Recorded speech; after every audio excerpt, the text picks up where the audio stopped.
మనసున మనసై ఎపిసోడ్ 74. శ్రావ్య దేవ్ పక్కనే ఉన్నా వాళ్ళు పెద్దగా మాట్లాడరు కాబట్టి వాళ్ళ విషయాలేవి బయటపడే ప్రమాదం లేదు. అవంతికతో మనసు విప్పి మాట్లాడడానికి అనిరుద్ధ్కి ఇది మంచి అవకాశం. శ్రావ్య గురించి అని అతడు మాట్లాడడం ప్రారంభించాడు. కానీ అవంతిక ఫోన్ స్క్రీన్ మీద ఉన్న ఫోటో అతడి దృష్టిని ఆకర్షించింది. ఎవరు ఈ వ్యక్తి అని అడిగాడు. ఆ ముఖం కాస్త గుర్తొస్తున్నట్లుగా ఉంది అనిరుద్ధ్కి. అనిరుద్ధ్ ఆ ఫోటోను మళ్ళీ మళ్ళీ చూశాడు. ఆ వ్యక్తిని ఎక్కడో చూసినట్లు ఖచ్చితంగా అనిపిస్తోంది. కానీ ఎవరు అనేది గుర్తుకు రావడం లేదు. అవంతిక వెంటనే తన ఫోన్ను లాక్కుంది. నువ్వు కొంచెం కూడా మారలేదు. ఇప్పటికీ అంతా కంట్రోల్ చేయాలనుకుంటున్నావు. వయసు పైబడిన మగవాళ్ళందరికీ ఉండే అలవాటేనా ఇది అని అడిగింది. ఆమె ఫోన్ను బ్యాగ్లో పెట్టుకుంటూ ఎటకారంగా, అతను నేను ఈ మధ్య ఫాలో అవుతున్న ఒక సెలబ్రిటీ. చాలా అందంగా ఉన్నాడు కదా. అంతేకాదు చాలా చిన్న వయసు ఉన్నవాడు. ఈ మధ్య నాకు ఇలాంటి యంగ్ కుర్రాళ్ళంటేనే ఇష్టం అని కావాలనే చెప్పింది. అనిరుద్ధు కోపంతో పళ్ళు కొరుక్కున్నాడు. ఆమె తనను ముసలివాడు అని ఉద్దేశించిందా?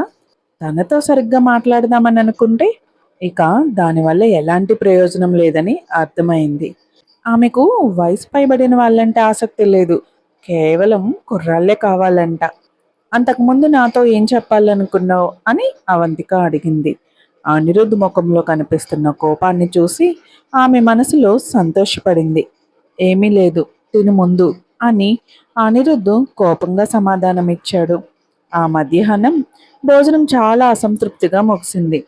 అనిరుద్ధ్ బిల్లు కడుతుండగా అవంతిక దేవుని తీసుకొని అక్కడి నుండి వెళ్ళిపోయింది. హాస్పిటల్లో పూజ తన మెడికల్ రిపోర్ట్స్ చూస్తూ మళ్ళీ కన్నీళ్లు పెట్టుకుంది. ఈ ఉదయం అంతా ఒక పీడకలలా అనిపించింది. కానీ దారుణం ఏంటంటే కళ్ళు తెరిచాక ఆ పీడకల నిజమని తేలడం. తను నిజంగానే కళ్యాణ్ బిడ్డతో గర్భవతి అయింది. హాస్పిటల్ బయటకు వస్తుండగా పూజ ఒక ప్లాన్ ఆలోచించడం మొదలుపెట్టింది. దీనికి ఏదో ఒక దారి ఉండే ఉంటుంది. ఒక తలుపు మూసుకుపోతే దేవుడు మరో కిటికీ తెరిచి ఉంచుతాడు. ఈ బిడ్డ కళ్యాణ్ అనే విషయం ఎవరికీ తెలియకుండా ఉంటే పరిస్థితి అనుకున్నంత దారుణంగా ఏమీ మారదు. అంతేకాక శ్రావ్యకి ట్రీట్మెంట్ చేయడానికి అనిరుద్ధ్ పూర్తిగా తనపైనే ఆధారపడి ఉన్నాడు. పరిస్థితులు ఎంత దిగజారినా తన పరిస్థితి అవంతిక కంటే దారుణంగా అయితే ఉండదు.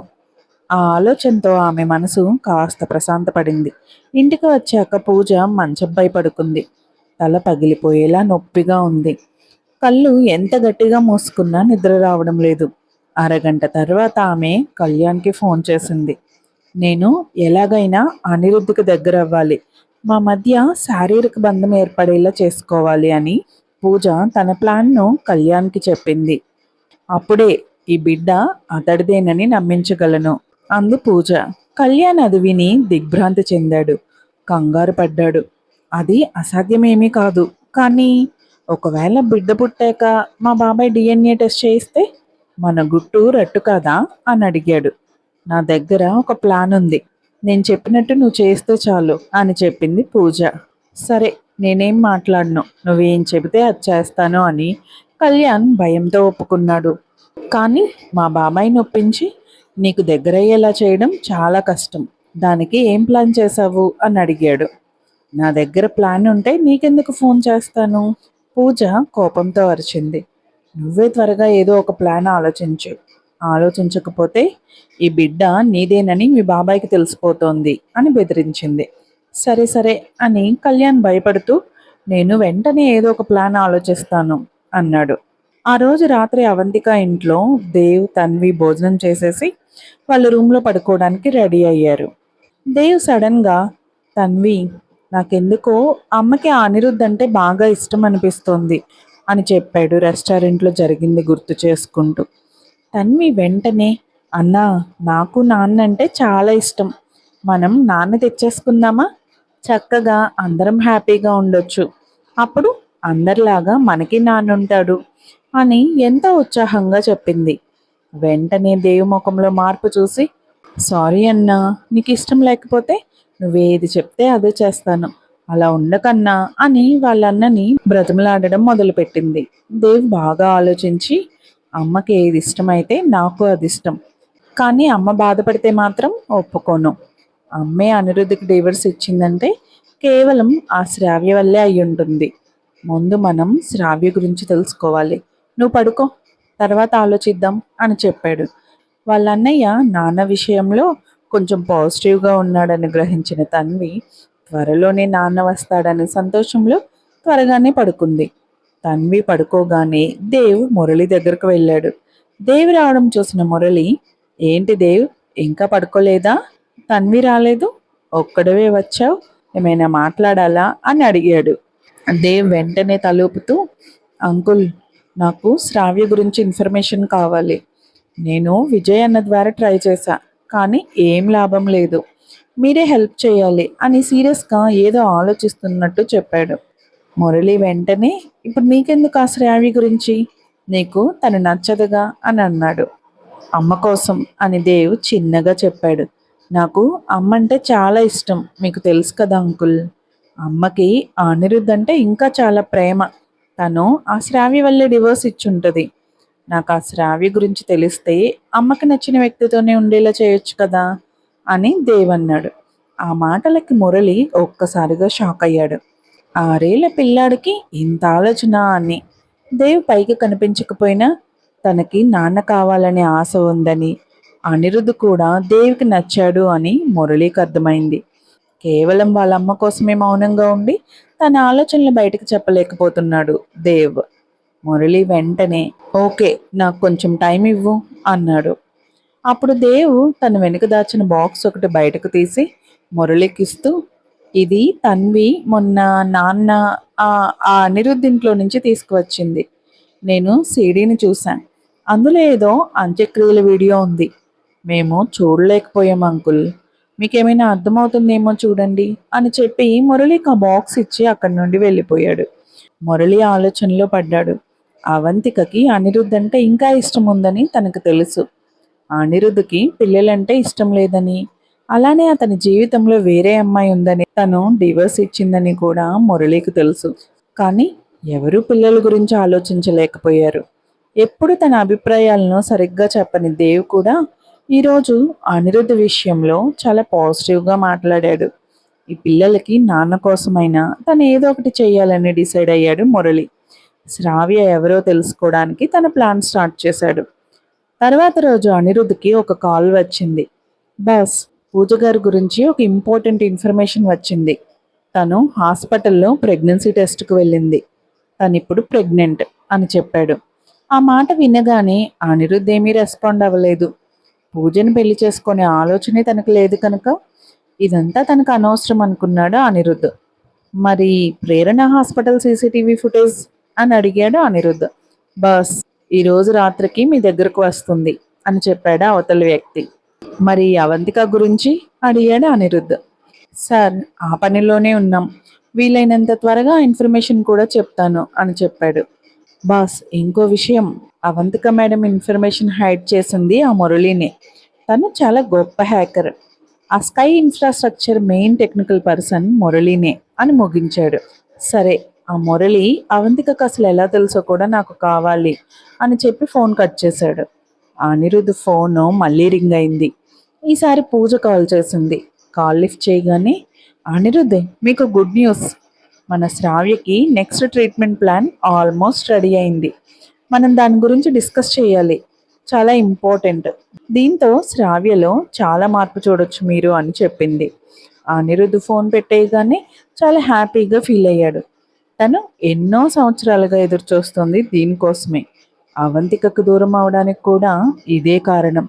శ్రావ్య విషయం ఎలా అయినా అవంతికకు చెప్పాలనుకున్నాడు, కానీ చెప్పలేకపోతున్నాడు. పూజ చెప్పినట్టు శ్రావ్యలో మార్పు వస్తే తప్పకుండా అవంతికకు ఈ విషయం చెప్పాలని డిసైడ్ అయ్యాడు. కళ్ళు మూసుకొని దేవుణ్ణి బలంగా కోరుకున్నాడు. శ్రావ్య ఎలా అయినా అందరిలా మామూలు మనిషి కావాలని. పూజ ఫస్ట్ టైం ట్రీట్మెంట్ తర్వాత అతనికి చాలా నమ్మకంగా ఉంది. శ్రావ్య ఖచ్చితంగా మామూలు మనిషి అవుతుందని. అదే రోజు మధ్యాహ్నం అవంతికకు తన్మయి నుండి ఫోన్ వచ్చింది. "అవంతిక, మురళి నీకు మళ్ళీ మేకప్ బర్త్డే పార్టీ అరేంజ్ చేస్తున్నాడటగా" అని అడిగింది. అవంతిక తన కనుబొమ్మలు రుద్దుకుంటూ, ఆ పిచ్చోడు నాకు చెప్పకుండా మళ్ళీ ఈ పని మొదలుపెట్టాడా అంది. తన్మయి గట్టిగా నవ్వుతూ, అతనికి సరదాగా పార్టీ చేసుకోవాలనుంది అంతే. దానికి నీ బర్త్డేని ఒక నెపంగా వాడుకుంటున్నాడు అంది. నాకు అలాగే అనిపిస్తోంది. నీకు ముందే ఫోన్ చేశాడా అంది అవంతిక. ఆ, చేశాడు. నేను ఖచ్చితంగా వస్తాను. ఈసారైనా అనిరుద్ధ్కి కాల్ చేశారా? పోయినసారి తనని పిలవలేదని బాగా ఫీల్ అయ్యాడు. నీ హాల్ పక్కనే ఇంకో చిన్న హాల్ బుక్ చేసుకున్నాడు తెలుసా? ఎంత పిచ్చి పనో అని తన్మయి నవ్వుతూ అంది. అవంతిక తల పట్టుకొని, నేను ఇప్పుడే ఆయనతో గొడవపడి వచ్చాను. ఆయన పార్టీకి వచ్చే అవకాశం లేదులే అంది. మళ్ళీ ఎందుకు గొడవపడ్డారు? తన్మయి అడిగింది. అదొక పెద్ద కథలే అంది అవంతిక. సరేలే, జయంతితో చెప్పి అనిరుద్ధుని అడగమంటాను. అతనికి రావాలని ఉంటే నువ్వే ఒక మాట ఇన్వైట్ చేయొచ్చుగా అని తన్మయి నవ్వుతూ, అయినా అతడిచ్చిన గిఫ్ట్ తీసుకున్నావు కదా, అలాంటప్పుడు ఇన్వైట్ చేయకపోతే ఎలా అంది. తన్మయి మాటలకు అవంతిక దగ్గర సమాధానం లేకుండా పోయింది. అంతా తన తప్పే. అసలు అనిరుద్ధ్ ఇచ్చిన గిఫ్ట్ను ఎందుకు తీసుకోవాలి? తిరస్కరించి ఉంటే పరిస్థితి ఇంత ఇబ్బందికరంగా ఉండేది కాదు కదా. అవంతిక తన్మయ్యతో ఫోన్ కట్ చేసి వెంటనే మురళికి ఫోన్ చేసింది. నాకు చెప్పకుండా మళ్ళీ బర్త్డే పార్టీ అని హంగామా చేయడం అవసరమా అని అడిగింది. ముందే నీకు చెప్తే వద్దంటావని తెలుసు. అందరికీ ఇన్విటేషన్స్ పంపేశాక నీకు చెప్తే నువ్వు రాక తప్పదు కదా అని మురళి నవ్వాడు. అతనికి ఆమె గురించి బాగా తెలుసు. అవంతిక నవ్వుతూ, మీరందరూ కలిసి ఎంజాయ్ చేయండి, నేను మాత్రం రావడం లేదు అంది. నేను ఆల్రెడీ అనిరుద్ధ్కి కూడా కాల్ చేశాను. ఆ సిగ్గులేని మనిషి వెంటనే వస్తానని చెప్పేశాడు అని మురళి నవ్వి, నీ మాజీ భర్తకి నిజంగా చాలా మొండి ధైర్యం ఉంది అవంతిక. అతడి లాంటి వాడిని నువ్వెలా ఇష్టపడ్డావు అసలు అన్నాడు. అవంతిక నొసలు రుద్దుకుంటూ ఫోన్ కట్ చేసింది. ఒక్క నిమిషం గడవక ముందే తన్మయి మళ్ళీ ఫోన్ చేసింది. అనిరుద్ధు పార్టీకి వస్తున్నాడంట అవంతిక. అతడి లాంటి గొప్ప వ్యక్తి ఖచ్చితంగా రానని చెప్తాడనుకున్నాను. అతడి మైండ్లోని ఆలోచనలని ఎవ్వరూ ఊహించలేరు అంది తన్మయ్యి. ఒక మొండివాడు ఎలా ప్రవర్తిస్తాడో ఎవరూ ఊహించలేరు. నువ్వు ఆయన్ని అంత గొప్పగా చూడడం ఆపు తన్మయ్యి అంది అవంతిక. హహహా, అతడి ప్రస్తావన రాగానే నువ్వెంత కోపంగా మాట్లాడతావు. నువ్వు ఇప్పటికీ అతన్ని ప్రేమిస్తున్నావు కాబట్టే ఇలా రియాక్ట్ అవుతున్నావు అంది తన్మయ్యి. అవంతిక వెంటనే ఏదో ఒక సాకు చెప్పి ఫోన్ కట్ చేసింది. పనులతో బిజీగా ఉంటూ వేటికి తీరికలేని ఆ పాత రోజులను ఆమె గుర్తు చేసుకుంది. అంత బిజీ పనిలో కూడా అనిరుద్ధ్ గుర్తొస్తుండేవాడు. ఆమె అతన్ని ఎప్పుడూ మర్చిపోలేదు. ఆ రాత్రి రాజేశ్వరి గారు అనిరుద్ధుతో మాట్లాడి పూజను కూడా తీసుకొని పాత బంగ్లాకు డిన్నర్కి రమ్మన్నారు. వాళ్ళిద్దరూ రాగానే డిన్నర్ ప్రారంభమైంది. టైం ఉన్నప్పుడు ఇటు వస్తూ ఉండు పూజ. అనిరుద్ధ్ ఎలాగూ రోజంతా పనులతో బిజీగా ఉంటాడు అన్నారు రాజేశ్వరి గారు నవ్వుతూ. పూజ తలోపుతూ, సరేనండి, మీరు కాదనకపోతే తరచూ వస్తూ ఉంటాను అంది. నాకెందుకు అభ్యంతరం ఉంటుంది, నువ్వంటే నాకు చాలా ఇష్టం అన్నారు రాజేశ్వరి గారు. డిన్నర్ ముగిశాక రాజేశ్వరి గారు అనిరుద్ధ్ని తన గదిలోకి పిలిచి మాట్లాడారు. పూజ నీకు సరిపోయే అమ్మాయిలా ఉంది అనిరుద్ధ్. నీకేం వయసు తగ్గిపోవడం లేదు. ఇద్దరికీ నిశ్చితార్థం చేసేద్దామా అన్నారు. శ్రావ్యకి పూర్తిగా నయమయ్యే వరకు నేను పెళ్లి గురించి ఆలోచించను అని అనిరుద్ధ్ క్లియర్గా చెప్పాడు. శ్రావ్య ఆరోగ్యానికి నీ పెళ్లికి సంబంధం ఏంటి అడిగారు రాజేశ్వరి గారు. నా పెళ్లిలో శ్రావ్య ఉండాలని నేను అనుకుంటున్నాను అన్నాడు అనిరుద్ధ్. ఇప్పుడు పెళ్లి చేసుకున్నా శ్రావ్య ఉంటుందిగా. సర్జరీ తర్వాత ఆమె పరిస్థితి మెరుగైందని చెప్పావు కదా. అనిరుద్ధ్ తల అడ్డంగా ఊపాడు. నేను నిన్ను వెంటనే పెళ్లి చేసుకోమనడం లేదు, కనీసం ఎంగేజ్మెంట్ అయినా చేసుకోమంటున్నాను. పూజ నీకోసమే విదేశాల్లో మంచి ఉద్యోగం వదులుకొని వచ్చింది. ఆమెకు నువ్వు ఇచ్చే గౌరవం ఇదేనా అని రాజేశ్వరి గారు అడిగారు. నేను ఎంగేజ్మెంట్ చేసుకోను. నేను ఆమెను ప్రేమించడం లేదు. శ్రావ్యకి ట్రీట్మెంట్ చేయగల వేరే డాక్టర్ దొరికిన వెంటనే పూజని ఇక్కడి నుండి పంపించేస్తాను అని అనిరుద్ధ్ స్పష్టంగా చెప్పాడు. రాజేశ్వరి గారి ముఖం గంభీరంగా మారింది. నువ్వు చాలా మొండివాడివి. సరే, నీ ఇష్టం. ఇక నేను నిన్ను బలవంతం పెట్టను. వచ్చే నెల మీ నాన్న వర్ధంతి ఉంది, గుర్తుంచుకో అని రాజేశ్వరి గారు నిట్టూర్చారు. అనిరుద్ధ్ పెదవులు ముడుచుకొని బయటకు వచ్చేశాడు. గది బయటకు వచ్చాక తను వెళ్తున్నానని అనిరుద్ధ్ పూజతో చెప్పాడు. పూజ అతన్ని బయట వరకు సాగనంపి నేను కాసేపు ఆగి వెళ్తాను అంది. అనిరుద్ధ్ సరేనని వెళ్ళిపోయాడు. అరగంట తర్వాత రాజేశ్వరి గారు పడుకోవడానికి తన గదిలోకి వెళ్ళిపోయారు. కళ్యాణ్కి పూజతో రహస్యంగా మాట్లాడడానికి అవకాశం దొరికింది. నేను ఆరా తీశాను పూజ. ఈ శనివారం మా బాబాయ్ అవంతిక బర్త్డే పార్టీకి వెళ్తున్నాడు. పార్టీలో అతడు ఖచ్చితంగా డ్రింక్ చేస్తాడు. అతడు మత్తులో ఉన్నప్పుడు నువ్వు వెళ్ళి అతన్ని తీసుకురా. అతడికి పూర్తిగా స్పృహ లేకపోతే నీ పని తేలికవుతుంది. ఒకవేళ అతడికి అంతగా మత్తు ఎక్కకపోతే ఈ బాటిల్లో ఉన్నది అతడికి ఇచ్చేయి అని కళ్యాణ్ తన ప్లాన్ చెప్పాడు. ఇది తాగితే చాలు, అతడు తనను తను నియంత్రించుకోలేక నీకు పూర్తిగా లొంగిపోతాడు అని చెప్పాడు కళ్యాణ్. పూజకి ఏం మాట్లాడాలో అర్థం కాలేదు. నాకు అర్థమైంది, అతడు ప్రేమిస్తున్నది అవంతికని అని నాకు తెలుసు. అయితే మాత్రం ఇప్పుడు అతడి గర్ల్ ఫ్రెండ్ని నేను. ఒక్కసారి అతడితో ఆ బంధం ఏర్పడితే అతడు నన్ను పెళ్లి చేసుకోక తప్పదు అని పూజ గర్వంగా అంది. మరొక ఎపిసోడ్తో మళ్ళీ కలుద్దాం. వీడియో నచ్చితే లైక్ చేయండి, మీ ఫ్రెండ్స్తో షేర్ చేయండి. కొత్త వీడియోల కోసం సబ్స్క్రైబ్ చేసుకోవడం మర్చిపోకండి. మీకు ఏమనిపించిందో కామెంట్స్లో చెప్పండి. Thank you.